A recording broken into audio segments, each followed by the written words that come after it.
What we like to do tonight is make sure we give you what you want. It sounds pretty simple, but rather than do some silly drill out here and you all fall asleep and say, why did I come here? We want to make sure if there's something you want to know about how we do things, about our program, or just something in general, please ask, and we'll do the best job we can to talk about it. Whether it's O's and X's, but everybody sort of knows O's and X's. That's, in my opinion, not really the most important part of a program. If you don't know how to draw a play, or you don't know what to do out of bounds, or at the end of a game, well, then you probably shouldn't be coaching. So I assume we all know that stuff. There's no magic. I don't have any secret plays. And if I had one, then 400 people would have the same play. So I don't think that makes sense. But it's about organization. It's about discipline. It's about building the blocks, about relationships with your players. How do you get something out of somebody who's selfish or doesn't really compete the way you would like, or so on and so forth. All those things, I think, have more to do with winning and losing than being able to draw a certain kind of play. So with that, if there's somebody that has something specific that they want to ask me about our program, I'll be happy to unload the whole deal. The question is about character, that we talk a lot about character, and can you really change someone? If someone is selfish, can you change that and make him or her a part of the team? My bottom line is usually they am what they am. Very bad English. They am what they am. So if this kid is selfish, you're not changing him. It's going to come out in the wash. It's going to come out in an important part of the game, and you've got to get rid of him. Bye-bye. The fiber of your team is the beginning of everything that you do. We talk about, we want players who have gotten over themselves. If you've gotten over yourself, you know it's not about you. It's about this person, and what we do as a group. You say, well, how do you figure that out? Well, that's our job, to figure it out. In our case, when we're drafting somebody or signing someone, see those management guys over there, you know, we don't allow them to wear ties because that scares me. When there's a GM or an owner and he comes in a tie, I don't want to be there. You know, it's always trouble. But these guys are normal people. They go out and watch guys play, but it's not the game that I want them to watch. That's easy. You can tell he can play, he can shoot, he's a rebounder, he plays good D, blah, blah, blah. How did they react to their teammates in timeouts?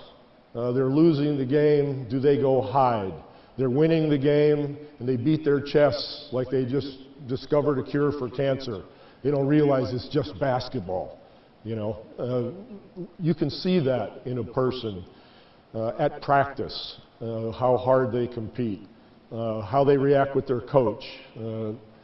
Are they respectful to the game, to their teammates, to the coach? That tells you a whole lot more than if he's just a good player. So that starts to tell you about character. When you amass enough character on your team, you can probably handle someone who might be a little off the mark in one way, shape, or form, because he follows the example. So if you've got Tim Duncan and Manu Ginobili and Tony Parker, and they've been with me forever. I've been with Timmy 18 or 19 years. Tony and Manu, I don't know, 12 years, something like that. When you've been with someone, and a lot of this I understand, it has to do with continuity, your owners, your bosses, your managers, some of them are very foolish, and they want something done in a day and a half, or you're gone.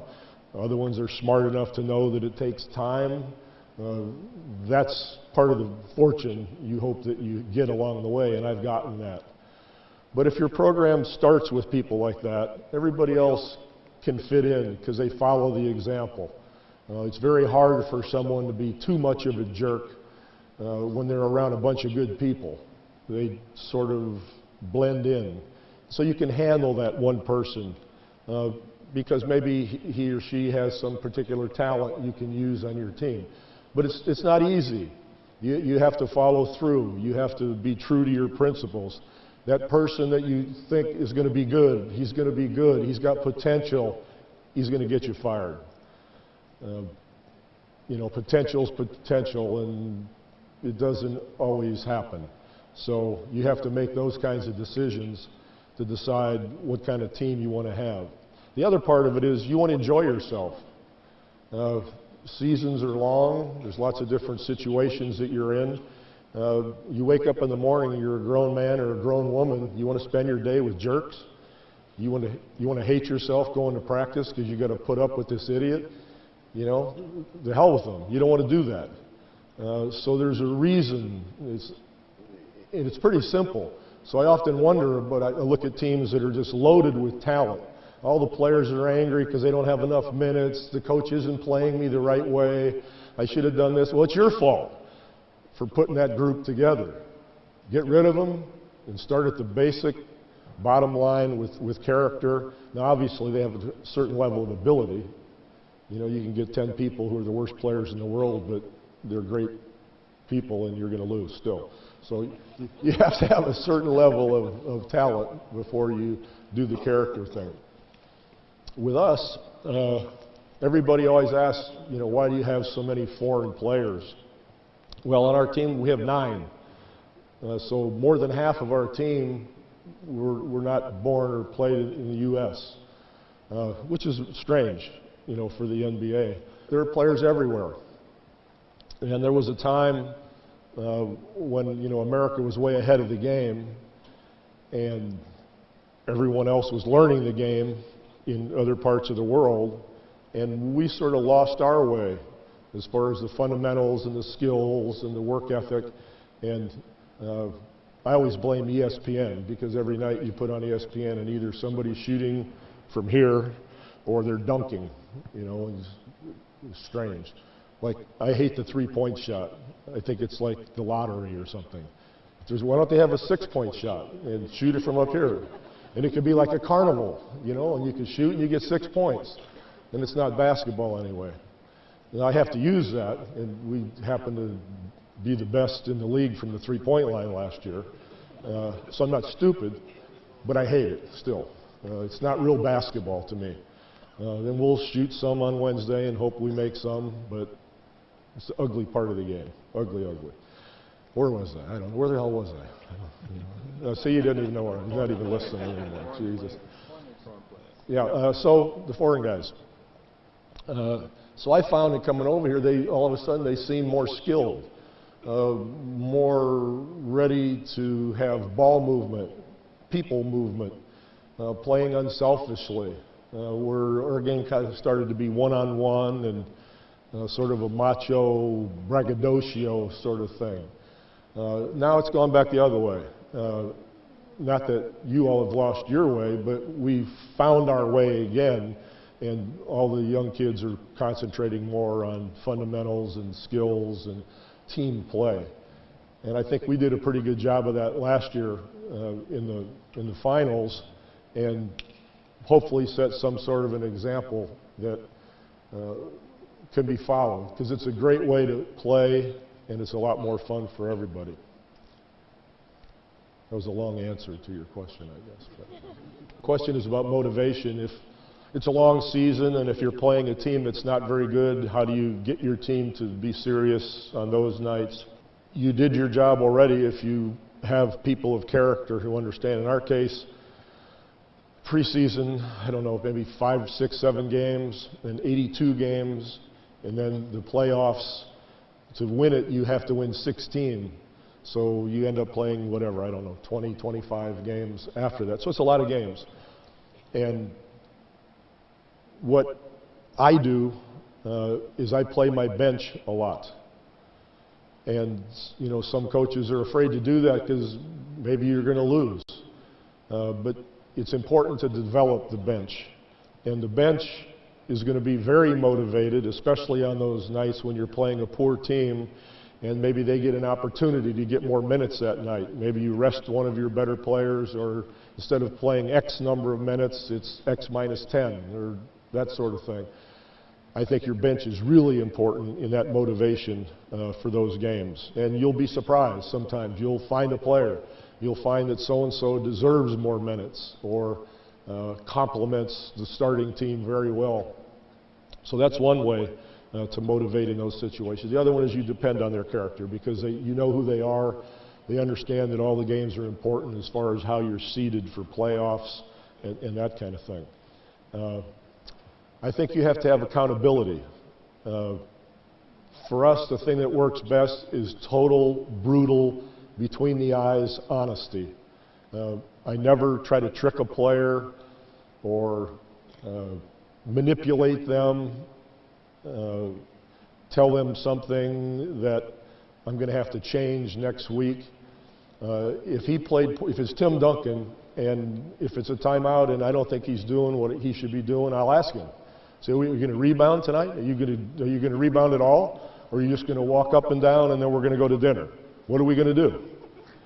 And, you know, he'll listen, and then we'll walk back onto the court and he'll turn to me and say, hey, Pop, thanks for the motivation. Because he's a wise ass. So, very kind one. But, you know, I think being honest with people is great. Somebody's doing well, you tell them they did well. But you don't have a different system for Duncan and Parker and Ginobili than you do for number 12, 13, and 14. And a lot of people are afraid of that. You want the best players to like you, you know, for all the reasons. It won't work. It'll bite you in the bum after a while. You need to have the same standards forever. You can treat people differently, and because each one is different, but they all have to march to the same drummer, to the same standards. If you're talking about transition defense, Ginobili's got to get back just like everybody else. And he's got to yell ball, and he's got to make sure that we're all organized, or I'm going to be on his ass. And I have to have the fortitude to be able to do that. The more character that kid has, the easier it is for me to show that fortitude to go after him. But if he has no character, or I'm weak as far as being honest, then over time you have a problem. So I think the demands have to be the same of everybody. And those other players see it. When you're on Duncan's fanny or Parker, they see it, and they know it's fair. They want to play for you. And it just compounds geometrically. It just keeps going, and you end up having a really good situation. Yes, the question is, how do we go about assessing talent and put that together, and the coaches involved or just management? He's under the impression that we work together. No, they do what I tell them to do. No, not really. We have a participatory sort of arrangement, because the first thing that will wreck a team is the tension there might be between ownership and the coaches and the managers, and everybody has their own territory and everybody's ready to point. You know, that was my draft pick. I told you not to draft him. Play my guy. I'm not going to play your guy. The owner wants you to win. And all of a sudden everybody starts getting defensive, and you see people marking their territory like a dog, and the walls go up, and then it's over. And usually who's the first one to go? It's going to be the coach. You know, not the GM, not the owner. It's going to be the coach. So we believe in a participatory deal. So those guys over there, they're asleep already. R.C. Buford, our general manager, he and I have been together for since the 80s. So we have a good relationship. We're great friends, and we know each other. We can tell each other, you know, what we think, and then go have a beer together and not worry about it. But we do everything as a group. It's not the managers will meet because they do more work in evaluating talent, coming to Europe to watch players play, go to high schools, see all that. When draft time comes and the season's done, then I come in and they try to make me smarter. You know, I'll look at the film, look at the top names and all that, and then we discuss it. Then we argue. So in a room, and all the assistants, everybody will be there. There might be 20 people in the room. I know it sounds a little unwieldy, but I don't care where an idea comes from. You have to be comfortable enough in your own skin to realize an idea can come from, where's Neil? Neil, where are you?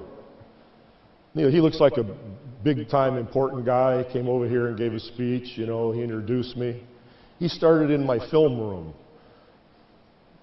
He's a film guy, acting like Mr. Big over here, you know. So he was in there. He sat in there and watched us argue and tell each other we were crazy and all that. So all the coaches, all the managers are in there, and you do your thing. And by the end of it, you decide who you want to draft, who you want to trade.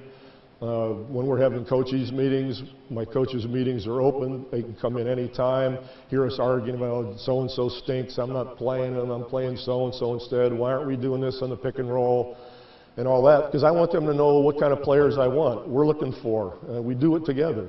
So if we win a championship or we lose in the first round, we did all that together and life goes on. I'm not overly sad, maybe for a couple days, if we lose in the first round, and I'm not all that excited if we win a championship, because it's basketball. Get over yourself. Bust your ass, do the best you can do, and then go home or go get a beer.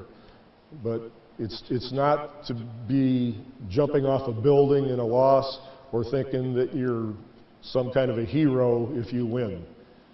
You know, if you win, act like you do it all the time and you didn't do anything special. If you lose, go back to work. Try to figure it out. So for us, it's participatory, to answer your deal. That's important. He says, is character the reason you guys were able to recover from that? Yeah, partly. But I'll tell you what we did. I mean, it was a tough loss in Game 6. And one thing you got to do is you got to question yourself, too. We're up 5 with 29 seconds to go. Should I have fouled? Of course, Coach Messina will say, yeah, you idiot, you should have fouled. You know, that kind of thing. Because everybody in Europe fouls all the time. You give the ball, We're not smart enough. We don't figure it out. We grew up a different way. I don't know. We still argue about it all the time, with what you should do and all that. But the point is, we did what we did, whatever, and we lost in Game 6. Devastating loss, because for all intents and purposes, the championship was in our hand. It was done. And it slipped away. It hurt badly. It hurt very badly. And it was more than 2 days that I was sad, so I lied before. But how do you get over that? How do you get them back? Sure, if they have character, it helps. But again, it's all about honesty and straightforward between the eyes. They sat down when we started training camp, and they watched every minute of Games 6 and 7. That was hard for them. Every minute. Because what I didn't want is them feeling sorry for themselves, having a pity party, and say, oh, the basketball gods were against us. We probably should have won it, but you know, it wasn't us. The basketball gods just weren't in our favor. We didn't get the offensive rebound, and he hit a 3. And then we didn't get the next offensive rebound, and they hit another 3. And then this guy missed a free throw, but it was the basketball gods. That's the last thing I wanted. I wanted them to feel the pain all over again, let them know that it was in our hands and we could have done A, B, and C to finish the game off. We didn't do it. And we're not going to blame the coach, and we're not going to blame that player. We blew it. And we're going to look at every frame of this film and see what we could have done. And we did it. And then I just asked them, this season will be a measure of who each of us is as a human being. This will be the measure of your character, of your courage, of your fortitude, to see if we can get back to where we were. And we will or we won't. And that's how we started it. So I guess since we won, it worked. If we didn't win, would you say it didn't work? You know, that's part of the thrill of sport. But to get there again, I was never more happy for a team. And it was, of the 5 championships, it was clearly the most enjoyable because of the loss the year before. So that's how we looked at it. He asked about leadership and how important it is, or from the players, and how they do it, different styles, and over the years, some examples. All kinds of leaders. You know, we talk about some leaders are born, some are made, this, that, and the other. You can tell who's a leader and who's not. I mean, you just feel it. It's just an intrinsic quality, I think, that is obvious in certain people and others just aren't. But people do it differently. When we had Avery Johnson, he would wave the towel, and he was a very talkative guy. He would guard someone out here, and he would talk to them the whole time, and he'd say, "Go ahead, beat me, beat me, beat me. But on your way down, say hi to David Robinson. Go ahead, go say hi to David."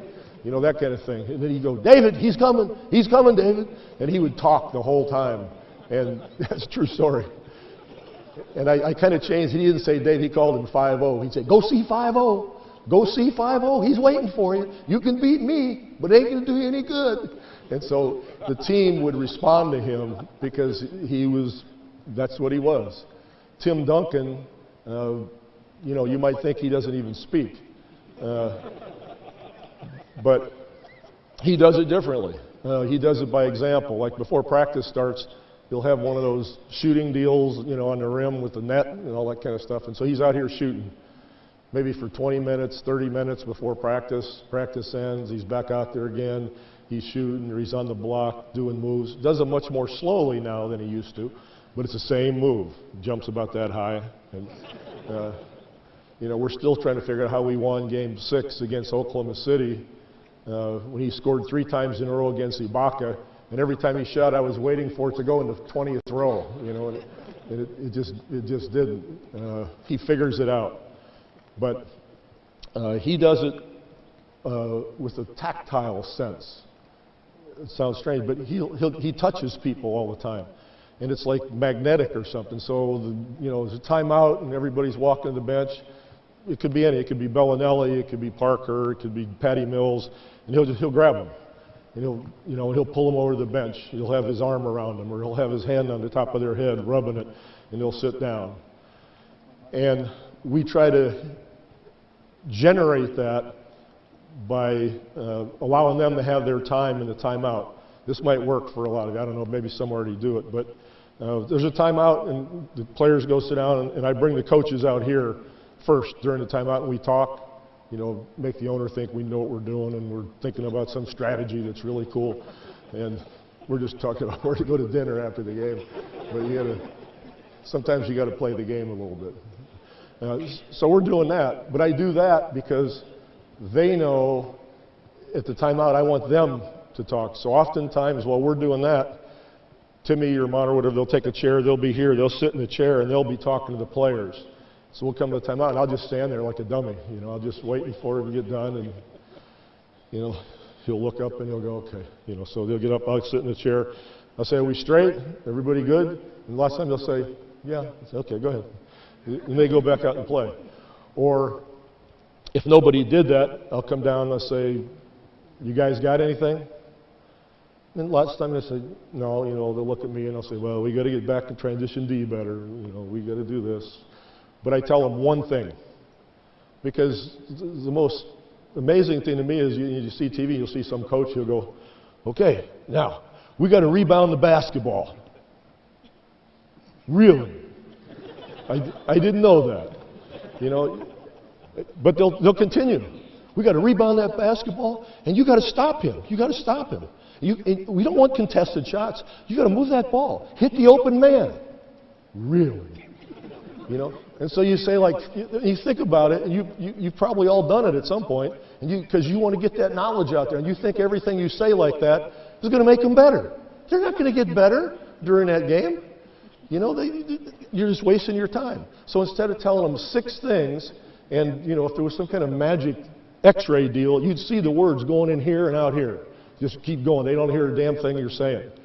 So pick something.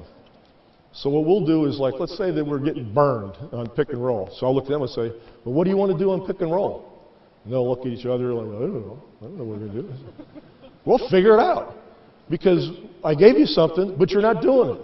Timmy, you're not in the lane where you're supposed to be. Tony, you're not pushing him down the sideline. And we're in push. So you tell me what you want to execute. Because I can draw up anything you want, but if you don't go execute it, it's not going to work. So I'm not trying anymore. You tell me what the hell you want to do. And then they'll say, well, we'll do the same thing, but we'll execute it, Pop. Okay, guys, go do your best. Go out there and execute. So the timeouts are important because it engenders some talk, some leadership on their part to answer your questions. And sometimes, especially Tony Parker will sit there, he'll get after him, say, we got to, Kawhi, come on, Kawhi, they're going to double team you, you're going to double team you. You can almost just make one dribble knowing they're coming and get rid of the damn thing. Let's go. And that's when it's good. All right, you guys go. And I don't have to say anything. So I think timeouts are really important. They calm guys down, calm the girls down, do what you got to do, briefly, succinctly, and then let them go back and play. But it helps some guys be better leaders because they don't want to say some things in front of the coach. Like, you might be one of those people in school that, you're afraid to raise your hand. So you just sit there and not ask the question and you wish you would have. They'll talk to each other a whole lot more if they're together than if we're over them all the time. And I think it's a big help for us, for our program. Well, would I like to coach in Europe? Absolutely, and I have 2 places picked out. And I have T-shirts that are already made up, and I'm hoping that the owners will think about me. So if we have some more success, hopefully somebody will give me a chance. But the 2 places are the Positano Tigers and the Portofino Flyers. Those are the 2 places that I want to coach. So I'm hoping that they'll call someday and take me. Specific goals for the team. I have none. You can read all kinds of books about goal setting, and you have to have goals. You're never going to get there. My goals are very basic and general. We don't talk about we have to have the most wins. We had the most wins in the league last year. We didn't set out to do that. It happened. We don't talk about winning the conference. We don't talk about winning a championship. Honest, cross my heart. Never in 1 year did I know we're going to get this done. We are the best team. February, March, April, we are going to kick ass. It's obvious we're the best team. Never have we talked about that or felt like that. It's ingrained in those guys that it's a journey, it's a process, it's difficult. The joy is in the process. The joy isn't really the final culmination. It fades away pretty quick. And life goes on. But that journey is what you're proud of. That process is what you feel the camaraderie for with your teammates. And when Sean Elliott or Avery Johnson or Mario Elliott or David Robinson or Bruce Bowen, come by the gym or whatever now, they're proud of what they did together as a group for that whole time. And so the goal for us has been to be the best prepared team we can be by playoff time and the most healthy. And that's why lots of times I'll sit Ginobili that night, I'll sit Duncan, I'll sit Parker, sometimes I sit all 3 of them. The league gets very angry at me. And then it costs you $250,000 and that sort of thing. But it is important, I think, to have the big picture rather than, okay, this week, let's win 3 out of these 5 games. That's not the deal. So what it means is we can't skip steps, and we start at the beginning. So for training camp this year, when we started a few days ago in San Antonio, like the first drill was like you do with these kids, about like that. So you put a chair here, like a folding chair, that you sit down in here, and then one at half court, and one at three-quarter court. And there's a line here. These are the San Antonio Spurs. They think I'm crazy. There's a line here and there's a line over there. And they run up to this side of the chair and they jump stop. And some guys, you know, when you first get them, like the rookies, they come in. No, that's not the jump stop. You don't have to jump up in the air. You want to stick your feet in the ground. You're low here, and that's all it is. And then you're going to do a reverse pivot, or you're going to do an inside pivot, but you're not going to do it like this. You're going to stay low, and you're going to do it. That's the drill. Then they go to half court, and they do that. Then they go to three-quarter court, they do that. Then they come up the other side and go there. And that's where we start every single year. We don't start with a secret play, and we're going to change our defense, and we're going to do this year. We add a wrinkle to the offense, we'll add a wrinkle to the defense. Like I said, Coach Messina has already told me how bad my offense is, and he's going to change the whole thing. But it's the beginning of many building blocks to get back where they need to go. And I think that process, that pride in work on a daily basis, is what grows the spirit and grows the character and makes them feel like, and this is important, like they deserve to win the championship. Your team has to feel like they deserve it, like they've worked harder than everybody else. It doesn't necessarily mean you ran suicides all morning long. I mean, you know, that mental as much as the physical part, that they've prepared, they've gone over it, they've repeated the defensive drills, where a lot of teams, you capture them in training camp and you get into the season and you forget to repeat this and repeat this and repeat that, and all of a sudden the defense dissipates or the movement in the offense dissipates because you haven't been on top of it, practice by practice by practice. But that's where the beauty of the game is, and that's what builds you to be able to sustain yourself in playoffs or have a devastation like we did and come back from it. So those are the kind of goals that we have. Thanks for your attention.